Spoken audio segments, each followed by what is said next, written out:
Ajouter la grande baisse d'impôts promise par le président américain Donald Trump était en bonne voie pour être adoptée définitivement la semaine prochaine par le Congrès, après que 2 sénateurs hésitants de la majorité ont apporté leur soutien au texte. Les sénateurs Marco Rubio et Bob Corker ont chacun annoncé vendredi qu'ils voteraient oui lors du vote final, après avoir entretenu le suspense sur leur position. Les deux avaient menacé de faire défection, risquant potentiellement de torpiller la réforme. La Chambre des représentants et le Sénat ont chacun adopté leur version de la réforme en novembre et décembre.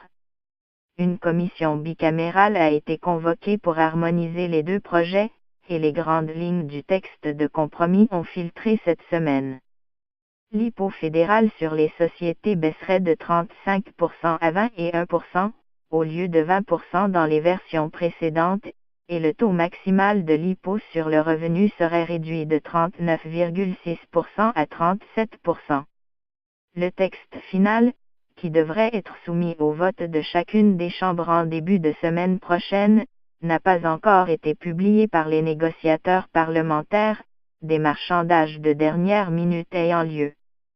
Le sénateur de Floride Marco Rubio a fait savoir vendredi qu'il avait arraché une concession sur son cheval de bataille, le montant du crédit d'impôt que les ménages toucheront par enfant. Sa porte-parole a confirmé à l'AFP qu'il avait obtenu une revalorisation pour les familles les plus modestes. Et Bob Corker, qui fut le seul à s'opposer lors de l'adoption d'une première version par le Sénat le 2 décembre, a annoncé par communiqué qu'il voterait également positivement. Toutes les lois que nous examinons sont imparfaites, a-t-il souligné. La question devient, est-ce que notre pays sera aidé ou non par cette loi? Je crois que oui. La majorité sénatoriale étant de seulement 52 voix sur 100, elle ne peut se permettre que 2 défections. Chaque sénateur républicain dispose donc d'un pouvoir considérable. A fortiori car le sénateur John McCain se trouve à l'hôpital, en raison des effets secondaires du traitement contre son cancer, ce qui priverait potentiellement la majorité de sa voix, les procurations n'étant pas permises. Vendredi, le président Donald Trump a assuré que le Congrès était en bonne voie pour un vote final dès la semaine prochaine, ce qui sera monumental.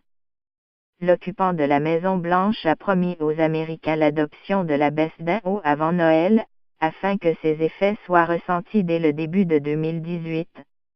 Les prélèvements des salaires à la source devraient baisser dès février, a-t-il annoncé cette semaine.